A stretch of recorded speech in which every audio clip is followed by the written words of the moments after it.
যেটা বলতেছিলাম,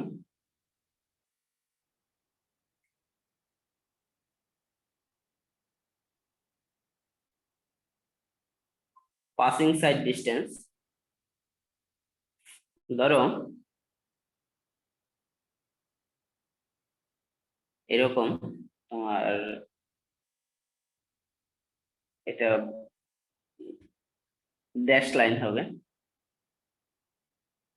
আচ্ছা, টু লেন, লেন কি এটা আমরা বুঝি নাকি? টু ওয়ে, একটা রাস্তা, দ্যাট মিন্স এদিকে গাড়ি যাচ্ছে, এদিক থেকে গাড়ি আসতেছে। তাহলে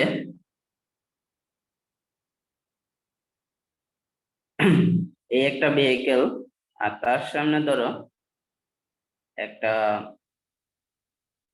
রিক্সা, এরকম স্লো মুভিং ভেহিকেল বা এনএমভি। এনএমভি, এনএমভি মানে কি? নন মোটরাইজড ভেহিকেল। নন মোটরাইজড ভেহিকেলের স্পিড জেনারেলি মোটরাইজড ভেহিকেলের চেয়ে কম হয়। এখানে পিছনে একটা হাই স্পিডের ভেহিকেল আছে, সামনে একটা এনএমভি বা নন মোটরাইজড ভেহিকেল বা রিক্সা, বাইসাইকেল, যে কোনো কিছু আছে। পিছনে কি বললাম, যে একটা হাই স্পিডের ভেহিকেল আছে। এখন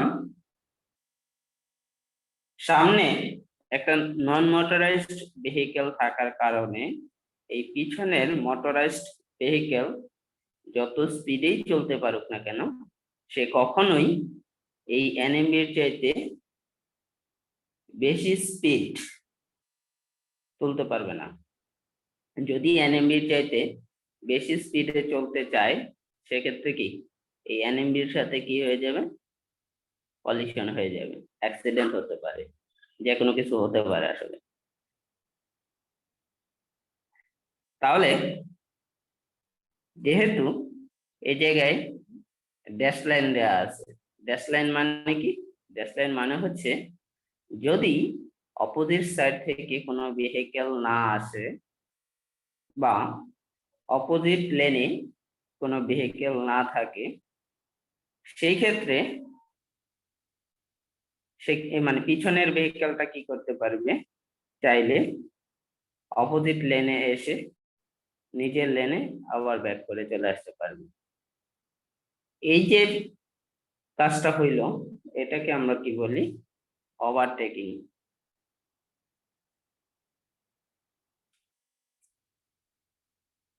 যার কারণে এই সাইড ডিস্টেন্সটাকে অনেক সময় বলা হয় O S D, overtaking sight distance. এখন এই যে পিছনের ভেহিকেলটা অপোজিট লেনে গেল, নিজের লেনে ব্যাক করে চলে আসলো, এই সময়ে অপোজিট লেনে যে ভেহিকেলটা ছিল বা অনেক দূরে সাপোজ একটা ভেহিকেল ছিল, সেই ভেহিকেলটা একটা সার্টেন ডিস্টেন্স অতিক্রম করে এইখান থেকে এইখানে আসলো।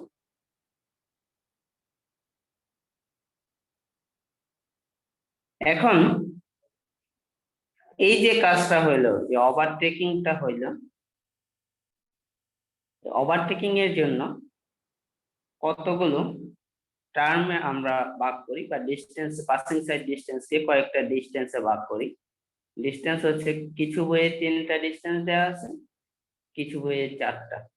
আমরা 4টা distance D1 plus D2 plus D3 plus D4, এই 4টা ডিস্টেন্সের সমষ্টিকে বলবো ওভারটেকিং সাইড ডিস্টেন্স বা পাসিং সাইড ডিস্টেন্স।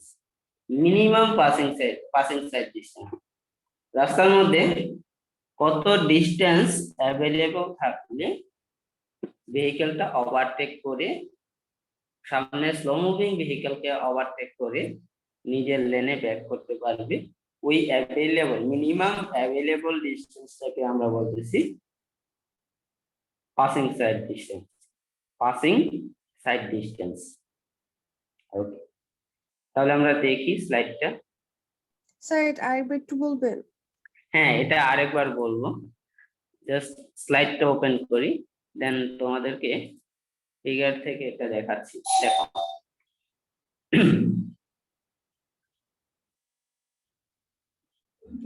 দেখো এই ভেহিকেল, পিছনে একটা ভেহিকেল আছে সাপোজ, এর সামনে আরেকটা ভেহিকেল। স্যার স্লাইডটা কি ক্লাসরুমে দেওয়া আছে?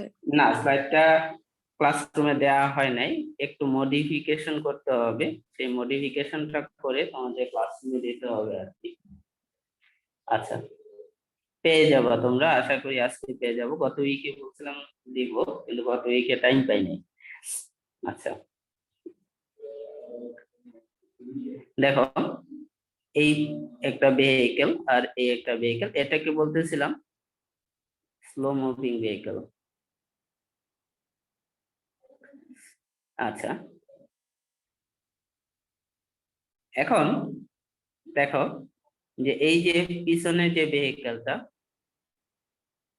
কিছু সময় ধরে এই স্লো মুভিং ভেহিকেলকে ফলো করতে করতে সামনে আগায় এই জায়গায় পর্যন্ত। এখন এই সময়ে এই স্লো মুভিং ভেহিকেলটা অবশ্যই বসে নাই, সে এখান থেকে এই জায়গায় আসলো। আচ্ছা, এখন দেখো অপোজিট লেনের অবস্থা কি। অপোজিট লেনে একটা ভেহিকেল এই জায়গায় আছে, তাহলে এই ভেহিকেলটা চিন্তা করতেছে এখান থেকে এতটুকু পর্যন্ত আসার ক্ষেত্রে সে চিন্তা করতেছে যে আমি কি ওভারটেক করব না করব না। অপোজিট লেনে ভেহিকেল আছে না নাই, এই যে কিছুটা সময় সে ডিসিশন নিচ্ছে। সেই সময়ে ভেহিকেলটা থেমে নাই, তাই না? যে স্পিডে চলতেছিল ওই স্পিডেই সে চলতেছিল রাস্তা দিয়ে।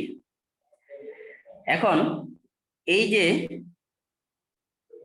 পিছনের ভেহিকেলটা চিন্তা করতেছে যে আমি অপোজিট লেন ক্লিয়ার আছে কিনা, আর আমি ওভারটেক করে আবার নিজের লেনে ব্যাক করতে পারবো কিনা। এই সময়, এই চিন্তা করার সময় ভেহিকেলটা কিছু ডিস্টেন্স নিজ লেন বরাবর অতিক্রম করলো। এই ডিস্টেন্সটাকে আমরা বলতেছি D1। এখানে ভেহিকেলের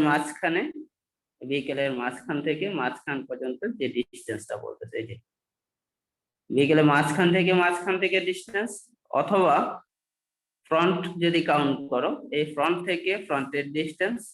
যদি তুমি রিয়ার এন্ড কাউন্ট করো, তাহলে এই রিয়ার থেকে রিয়ারের ডিস্টেন্স, যেটা ইচ্ছে এটা কাউন্ট করো, সমস্যা নেই। কিন্তু রিয়ার আর ফ্রন্ট এই ডিস্টেন্স না, রিয়ার থেকে রিয়ার, ফ্রন্ট থেকে ফ্রন্ট, অথবা সেন্টার থেকে সেন্টার, যেটা কাউন্ট করো। আচ্ছা, এই যে ডিস্টেন্সটা, এই ডিস্টেন্সটাকে আমরা বলতেছি D1। এখন এই ভেহিকেলটা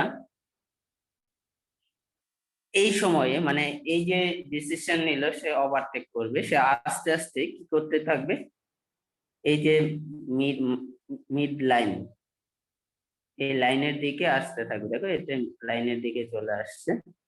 এখন সে এই পজিশনে এসে কি করলো, ওভারটেক করা স্টার্ট করলো, অপোজিট লেনে আসলো। অপোজিট লেনে এসে কিছু সময় এই ভেহিকেলটা তো আর থেমে নাই, কিছু সময় এই অপোজিট লেন দিয়ে মানে সামনে আগাইলো। দেন হচ্ছে এই সময়ে এই ভেহিকেলটা এই জায়গায় আসলো আর এই ভেহিকেলটা এই জায়গায় চলে আসলো, ওভারটেক করে চলে আসলো। তাহলে এই যে অপোজিট লেনে যত দূর এই ভেহিকেলটা তোমার করছে, অতিক্রম করছে, অপোজিট লেনে যতক্ষণ ছিল ওই সময় কত ডিস্টেন্স অতিক্রম করছে, এই যে এই ডিস্টেন্সটাকে আমরা বলতেছি D2। আশা করি তোমরা বুঝতে পারছো নাকি? কারো কোনো কনফিউশন আছে D2 নিয়ে? হ্যালো, D1টা কি? যে এই যে পিছনের ভেহিকেলটা ওভারটেক করবে নাকি করবে না, এই এই ডিসিশন নিতে নিতে যতটুকু ডিস্টেন্স অতিক্রম করতেছিল। আর D2টাকে বলতেছি এই যে অপোজিট লেনে এই ভেহিকেলটা কতটুকু ডিস্টেন্স অতিক্রম করছে সেই ডিস্টেন্সটাকে আমরা বলতেছি D2। এখন এই যে তোমার অপোজিট লেনে যে ভেহিকেলটা ছিল সেই ভেহিকেলটা তো আর বসে থাকবে না, এই ভেহিকেলটা এই জায়গায় চলে আসলো, তো এই ভেহিকেলটা তো আর বসে থাকবে না, সেও রাস্তা দিয়ে কিছু দূর আগাবে, যতটুকু ডিস্টেন্স অতিক্রম করবে এই সময় এই যে এই ঘটনা ঘটতে ঘটতে এই ভেহিকেলটা অপোজিট লাইনের ভেহিকেলটা তার লেন বরাবর যতদূর ডিস্টেন্স অতিক্রম করবে তাকে বলবে আমরা D4। এখন সম্পূর্ণ ঘটনাটা ঘটার পর দেখো এই ভেহিকেলটা এই জায়গায় আসলো আর এই ভেহিকেলটা এই জায়গায় আসলো। এখন এই যে তোমার এই দুইটা ভেহিকেলের মধ্যে যে ক্লিয়ার ডিস্টেন্স ওভারটেকিং কমপ্লিট করার পর এই দুইটা ভেহিকেলের মধ্যে যে ক্লিয়ার ডিস্টেন্স এই ডিস্টেন্সকে আমরা বলতেছি D3। এখন এই D3 যদি না থাকতো, এই ডিস্টেন্সটা যদি অ্যাভেলেবল না থাকতো তাহলে ঘটনা কি হতো কেউ যদি একটু বলতে পারো? স্যার অ্যাক্সিডেন্ট হবে। হ্যাঁ অবশ্যই। দেখো এই সম্পূর্ণ প্রক্রিয়াটা কমপ্লিট করার পর একটু মুছে দেই, এইগুলো আসলে একই ফিগার, জাস্ট পেজগুলো আলাদা করে এঁকে দেখানো হয়েছে। আচ্ছা দেখো এই সম্পূর্ণ ওভারটেকিং কমপ্লিট করে এই জায়গা থেকে এই দিক বরাবর এসে এই ভেহিকলটা এই জায়গায় আসলো আর এই টাইমে এই ভেহিকলটা এই জায়গায় আসলো। এখন যদি এই ডিস্টেন্সটা ক্লিয়ার ডিস্টেন্সটা না থাকতো তাহলে ঘটনা কি ঘটতো, এই ভেহিকলটা কিন্তু অপোজিট লেনের ভেহিকেলের সাথে কনফ্লিক্ট হয়ে যেতে পারতো, তাই না নাকি? জি স্যার। তাহলে এই চারটা ডিস্টেন্সের সমষ্টি D1 plus D2 plus D3 plus D4, এই চারটা ডিস্টেন্সের সমষ্টিকে আমরা বলতেছি পাসিং সাইড ডিস্টেন্স। আচ্ছা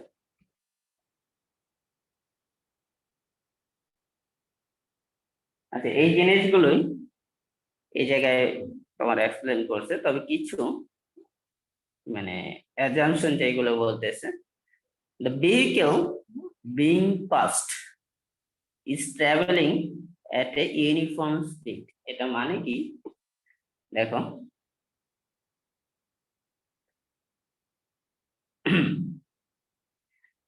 এই ভেহিকেলকে আমরা বলতেছি পাসিং ভেহিকেল,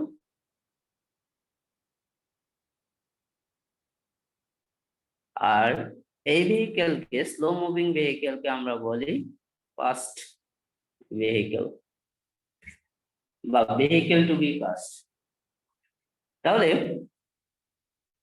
সাপোজ এই ভেহিকেলটা ওভারটেক করে নিজের লেনে ব্যাক করবে, এই সময়ে এই ভেহিকেলটা যদি অ্যাক্সিলারেট করে তাহলে এই ওভারটেকিং কমপ্লিট করা যাবে? হ্যাঁ না স্যার। ওভারটেকিং কমপ্লিট করা যাবে কিনা সেটা ডিপেন্ড করবে ভেহিকেল দুইটার স্পিডের ডিফারেন্সের উপর। কিন্তু ইন জেনারেল সিনারিওতে আমরা চিন্তা করব যে আমরা যখন ওভারটেকিং করবে কোনো ভেহিকেল আরেকটা ভেহিকেলকে ওভারটেক করবে তখন চিন্তা করব যে এই যে সামনের ভেহিকেল যাকে ওভারটেক করবে তার স্পিড যেন ইউনিফর্ম হয়। ইউনিফর্ম মানে যে স্পিডে চলতেছিল সেই স্পিডে যেন চলে, সে যেন অ্যাক্সেলারেট না করে। আচ্ছা এই যে পাসিং ভেহিকেল বা ওভারটেকিং ভেহিকেল আর যে ভেহিকেলটাকে পাস করবে তাদের মধ্যে একটা স্পিডের ডিফারেন্স থাকতে হবে। সেই ডিফারেন্সটা কত? আচ্ছা দেখো, if the decision is made to pass, the passing vehicle is accelerated during the passing maneuver. The average passing speed is about 10 miles per hour more than the speed of the impeded vehicle. That means এই যে passing vehicle এর speed এই ইম্পেডার vehicle বা past vehicle এর চাইতে at least 10 mile per hour বেশি হতে হবে। দ্যাট মিন্স একটা যদি এই সামনের ভেহিকেলটা যাকে ওভারটেক করা হবে তার ভেহিকেল যদি 40 মাইল পার আওয়ার হয়, এই পিছনের ভেহিকেলের speed at least 50 mile per hour হতে হবে। এটা হচ্ছে মাইল পার আওয়ারের হিসাব। যদি কিলোমিটার পার আওয়ারে বলি তাহলে at least 15 kilometre per hour difference থাকতে হবে। একটা পিছনের ভেহিকেলের স্পিড সামনের ভেহিকেলের স্পিডের চাইতে 10 মাইল পার আওয়ার বা 15 কিলোমিটার পার আওয়ার বেশি হতে হবে। এটা কিন্তু অ্যাটলিস্ট 10 মাইল পার আওয়ার বেশি হতে হবে। আচ্ছা, the passing vehicle, that means এই যে পিছনের ভেহিকেলটা is traveling at the same speed as the impeller before the decision to begin the passing maneuver. আশা করি এটা তোমরা বুঝতে পারছো। ওভারটেকিং শুরু করার আগে, ওভারটেকিং দ্যাট মিন্স এই যে পিছনের ভেহিকেলটা ওভারটেক করে নিজের লেনে ব্যাক করার আগের মুহূর্ত পর্যন্ত এই ভেহিকেলের স্পিডের চাইতে বেশি হতে পারবে না, বা অ্যাক্সিলারেট করা জাস্ট শুরু করবে। এই ভেহিকেলটা জাস্ট অ্যাক্সিলারেশন করা শুরু করবে, এই অ্যাক্সিলারেট করে সে অপোজিট লেনে যেয়ে যেন নিজের লেনে ব্যাক করতে পারে। এটা অ্যাক্সিলারেট করবে কি? এই পিছনের ভেহিকেল। সামনের ভেহিকেল যাকে ওভারটেক করবে সে কখনো অ্যাক্সিলারেট করতে পারবে না। আচ্ছা,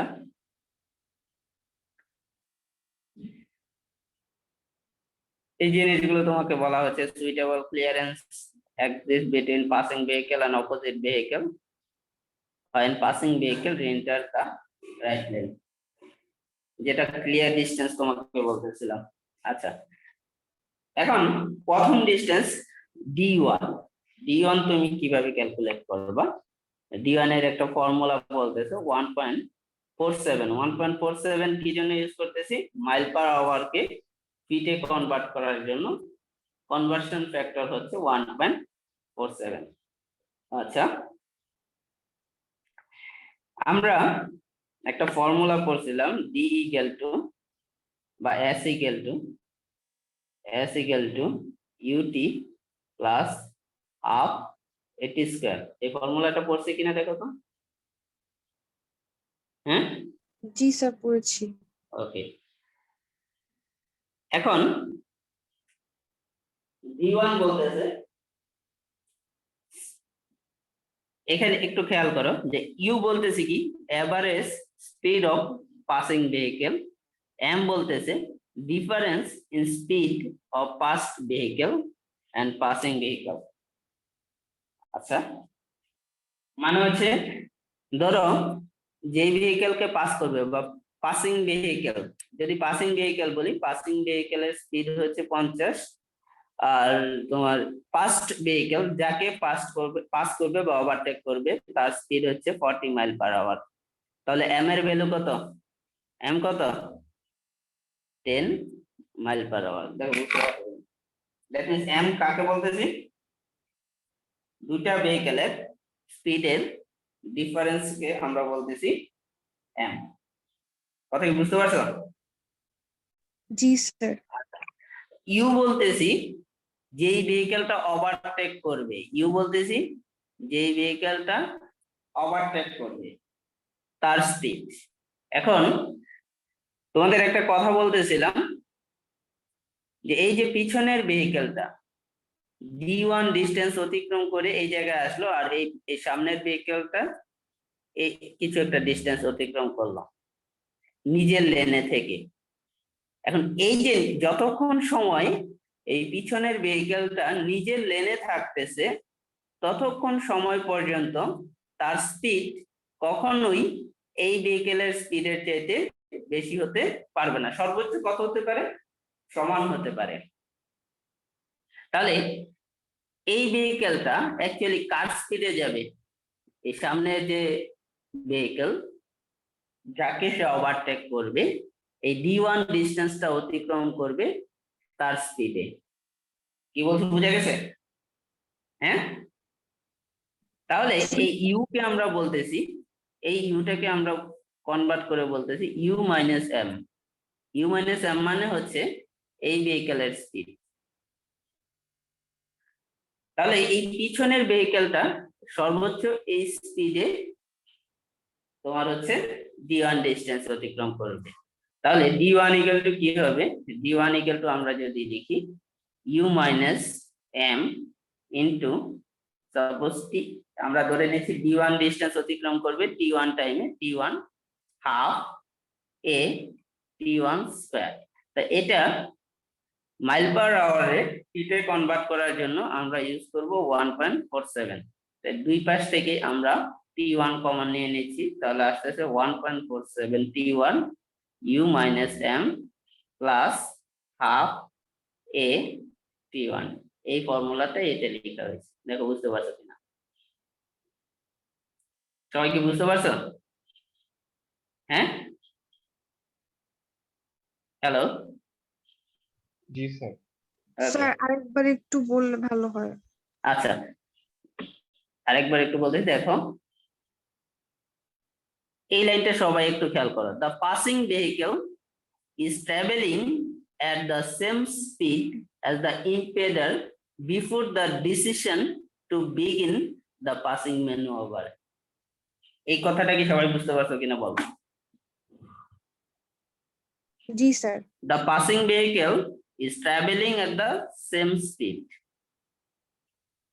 as the impeller। impeller মানে কি? সামনের ভেহিকেলটা। Before the decision to begin the passing maneuver, that means passing শুরু করার আগে পর্যন্ত এই যে যেই ভেহিকেলটা ওভারটেক করবে সেই ভেহিকেলটা এই ইম্পেডার ভেহিকেলের সমান স্পিডে চলবে। এখন যেই ভেহিকেলটা ওভারটেক করবে তার স্পিড যদি ইউ হয়, ওভারটেকিং ভেহিকেল আর ওভারটেকিং ভেহিকেলের স্পিড ডিফারেন্স যদি এম হয়, তাহলে বলো পিছনের ভেহিকেলটা বা পাসিং ভেহিকেলটা কত স্পিডে চলবে? ডিসিশন নেওয়ার আগে পর্যন্ত d1 ডিস্টেন্সে এই স্পিডে চলবে না? জি হ্যাঁ স্যার। নাকি? জি স্যার। আচ্ছা, তাহলে আমরা একটা ফর্মুলা জানি যে s equal to ut plus half at square করছিলাম, তাই না? নাকি? জি স্যার। ওকে, এখন দেখো এই যে এইখান থেকে এই ভেহিকেলটা এতটুকু ডিস্টেন্স অতিক্রম করলো, এই সময় লাগছে সাপোজ t1 বা ডিসিশন মেকিং এর সময় হচ্ছে t1। তাহলে এই সময়ে ডিস্টেন্স অতিক্রম করলো d1, তাহলে d1 ইকুয়াল টু কি হবে? Speed u minus m into t1 plus half a t1 square. এখন তুমি বলতে পারো যে সামনের ভেহিকেলটা তো ইউনিফর্ম স্পিডে চলতেছিল, পিছনের ভেহিকেলটাতে তাহলে অ্যাক্সিলারেশনের ফর্মুলা আসলো কেন ডিস্টেন্সের ফর্মুলাতে? তাই না? জি স্যার। আচ্ছা, অ্যাক্সিলারেশনের ফর্মুলাটা আসে কারণ হচ্ছে এই পিছনের ভেহিকেলটা এটার সমান স্পিডে চলতেছে, কিন্তু সে একটু একটু করে কি করতেছে?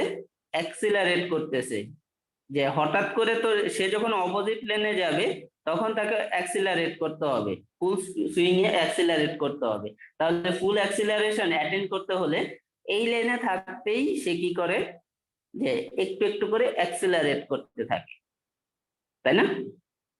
যার কারণে এই ফর্মুলাটা চলে আসে। তাহলে এটাকে বলতেছি ইউটি প্লাস হাফ এটি স্কোয়ারের ফর্মুলা। তাহলে এখান থেকে আমরা টি ওয়ানটা কমন নিয়ে নিছি, টি ওয়ান কমন নিলে ফর্মুলা আসে ইউ মাইনাস এম হাফ এ টি ওয়ান। তাহলে এটাকে বলতেছি ডিস্টেন্স ডি ওয়ান। ঠিক আছে? আচ্ছা, এখন distance you D two, D three and D four একটা একটা করে আসি। ডি ওয়ান হলো আমাদের, D two the distance traveled on the right lane while overtaking। আচ্ছা, এটা একটু তোমার ভুল আছে, সেটা হচ্ছে এটা হবে ডি টু, তোমরা একটু কারেক্ট করে নিও, এটা হবে ডি টু। ডি টু বলতেছে ইউ টি টু, এই টি টু বলতেছে time of passing vehicle while occupies the opposite lane। এটা ইউজুয়ালি 9 থেকে 12 সেকেন্ডের মতন হয়, এর মধ্যে ওভারটেকিং কমপ্লিট করতে হয়, বা তার চাইতে কম বেশি কিছু ক্ষেত্রে হতে পারে অপোজিট লেনে ভেহিকেলের অ্যাভেলেবিলিটির উপর। তাহলে টি টু বলতেছে অপোজিট লেনে, এই অপোজিট লেনে কত সময় ভেহিকেলটা ছিল, ওই টাইমটাকে আমরা বলতেছি টি টু। তাহলে D two equal to U T two, আর এটাকে আমরা 1.47 দিয়ে যদি গুণ করি তাহলে সেটা চলে যাবে ফিটে, মাইল পার আওয়ার মাইল চলে যাবে ফিটে। আচ্ছা, তাহলে ডি টু দেখলাম। ডি থ্রি বলতেছে distance between passing vehicle and opposing vehicle at the end of overtaking or safe clearance distance. তাহলে ডি থ্রি অ্যাটলিস্ট 100 থেকে 300 ফিটের মাঝখানে হতে হবে। এটা একটা তোমার মানে থাম্ব রুল, বা অনেকটা বলতে পারো যে এটা হচ্ছে এম্পিরিক্যাল একটা ভ্যালু, যে এক্সপেরিমেন্ট করে একটা সেফ ডিস্টেন্স দুইটার মধ্যে, যেমন এই ভেহিকেলটা ওভারটেকিং করে এই জায়গা থেকে ওভারটেকিং করে এই জায়গায় আসলো, আর অপোজিট লেনের ভেহিকেলটা এই সময়ে ওভারটেকিং করার সময় এই জায়গা থেকে এই জায়গায় আসলো, তাহলে দুইটা ভেহিকেলের মধ্যে ক্লিয়ার ডিস্টেন্স অ্যাটলিস্ট 100 থেকে 300 ফিট হতে হবে।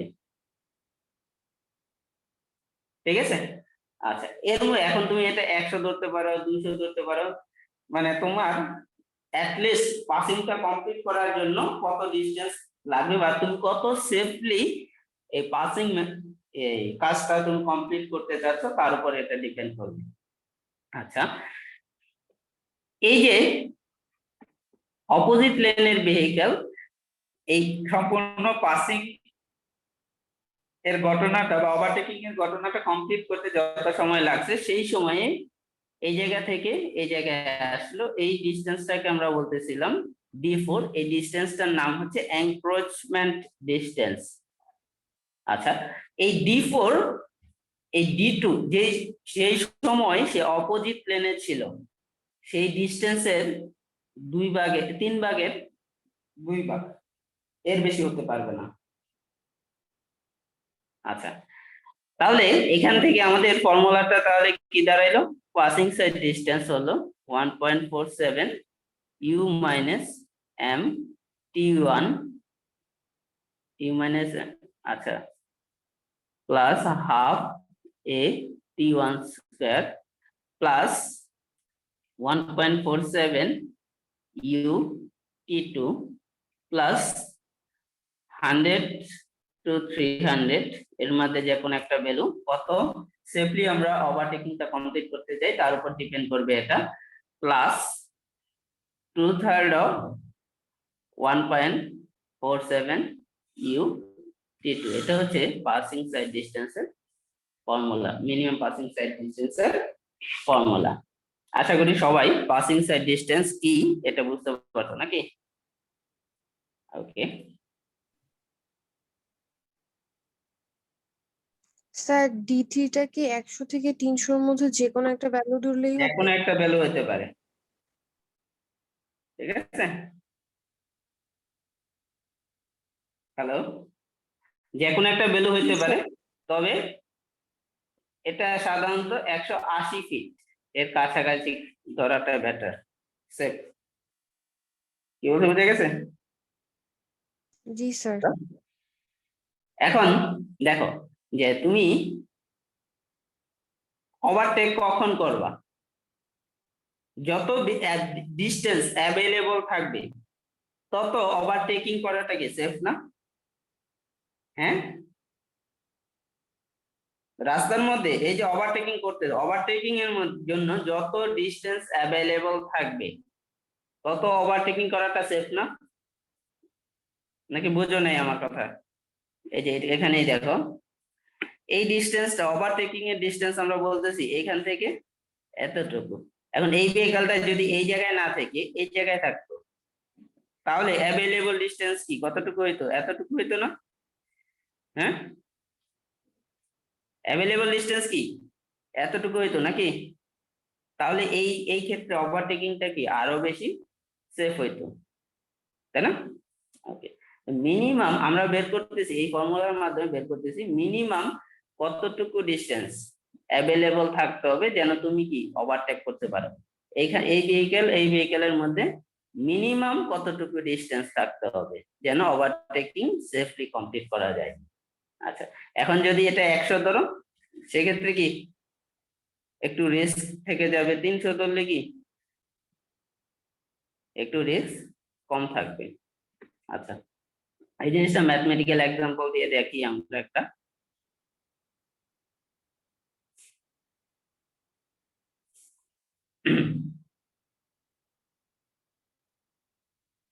কি বলতেছে, two roads are connected by a horizontal circular curve on level ground. Inside the circular curve there exists an obstruction which may reduce the availability of side distance. এই যে আগের যে ম্যাথটা করাইছিলাম তোমাদের, তার সাথে এটা মিল আছে। Given the following data, calculate stopping, passing, side distances required and side distance available on circular curve. Also, provide your comment on geometric design of the roadway. তো কিছু ডাটা দিয়েছে, ডাটাগুলো কি কি দেখি আমরা। Distance from centre of the road to edge of construction, এটাকে আমরা এমও বলি, তাই না? নাকি? হ্যালো, আচ্ছা, radius of curvature are equal to কত? 850 feet. Design speed of the road U equal to 50 mile per hour. Average speed of passing vehicle, যে ভেহিকেলটা ওভারটেক করবে তার স্পিড 50, আর যে ভেহিকেলকে ওভারটেক করবে তার ভেহিকেল হচ্ছে 40। তাহলে speed difference 50 minus 40 equal to 10 mile per hour. তাহলে এই ভেহিকেলটা ওভারটেক করতে পারবে যেহেতু তাদের স্পিডের difference at least 10 mile per hour. Perception reaction time t equal to 2.5 second. Coefficient of friction বলতেছে 0.3। এভারেজ অ্যাক্সিলারেশন রেট বলতেছে 1.43 mile per hour per second. Time for preliminary delay 4 second. Average time while the passing vehicle occupies the opposite lane 10 second. তাহলে এই যে ম্যাথটা, এটা আমি পুরাটা আজকে তোমাদের করাবো না, জাস্ট পাসিং সাইড ডিস্টেন্স তোমরা কিভাবে বের করবা এটা বের করে দেখাবো। d1 ইকুয়াল টু আমরা জানি 1.47 t1 u minus m plus half a t1। তো এই t1 টা কোনটা? এই t1 টা হচ্ছে এটা, কত বলতেছে? 4 সেকেন্ড। তো এটা 1.47 ইন্টু 4, আর ইউ হচ্ছে কি average speed of passing vehicle কত? 50, আর স্পিডের ডিফারেন্স কত? দুইটার স্পিডের ডিফারেন্স হচ্ছে 10। আর তুমি চাইলে 50 মাইনাস 10 না লিখে ডিরেক্ট কি করতে পারো, এই ভেহিকেলের স্পিডটা 40 লিখে দিতে পারো, প্লাস হাফ এভারেজ অ্যাক্সিলারেশন 1.43 আর t1 হচ্ছে 4। তাহলে এই ডিসটেন্সটা দ্রুত ক্যালকুলেট করে বলো কত আসে।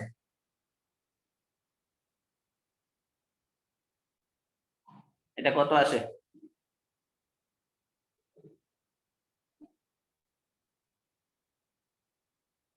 হ্যালো,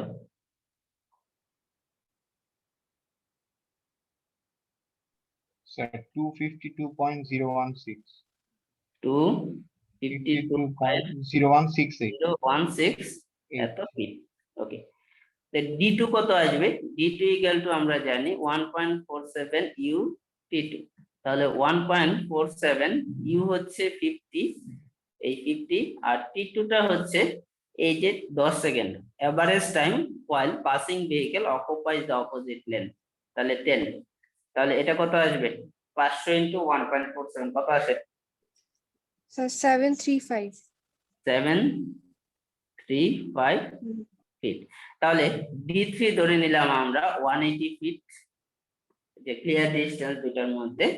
আর D4 হচ্ছে 2/3 অফ D2। তাহলে 2/3 অফ D2 কত আসে? এটার 2/3 কত? 735। 490। 490। 490। আচ্ছা, তাহলে passing sight distance, minimum passing sight distance equal to D1 plus D2 plus D3 plus D4। তাহলে এখানে D1 আসতেছে 252.016 প্লাস D2 আসতেছে 735 প্লাস 180 ধরে নিলাম প্লাস 490। তাহলে এই ডিস্টেন্সটা কত আসে বলো? স্যার 922.01। 922 থেকে বেশি আসার কথা। 252.735 1657.01 1657 মানে 1657 জি স্যার। এত কি passing sight distance. The minimum রাস্তার মধ্যে available distance, that means overtaking vehicle আর হচ্ছে যে অপোজিট লেনের ভেহিকল, তাদের মধ্যে ডিস্টেন্স কত থাকতে হবে? 1657 ফিট থাকতে হবে। তাহলেই কেবলমাত্র এই ভেহিকলটা ওভারটেক করে নিজের লেনে ব্যাক করতে পারবে, না হলে অ্যাক্সিডেন্ট হয়ে যাবে। তাহলে এই ম্যাথের একটা পোরশন আমরা দেখলাম পাসিং সাইড ডিস্টেন্স কিভাবে বের করতে হয়। নেক্সট ক্লাসে আমরা passing sight distance, stopping side distance সবগুলো কম্বাইন করে তাদের অ্যাপ্লিকেশনটা বোঝার চেষ্টা করব। ঠিক আছে? ওকে স্যার, হ্যাঁ বলো। স্যার আমাদের ক্লাসরুমে তো হচ্ছে কোনো স্লাইড এখন পর্যন্ত দেওয়া স্লাইড হয়নি। দেওয়া হয় নাই, এই আপনি কি স্লাইডটা দিয়ে সবগুলো দেওয়া একসাথে হবে। দিবেন? ঠিক আছে।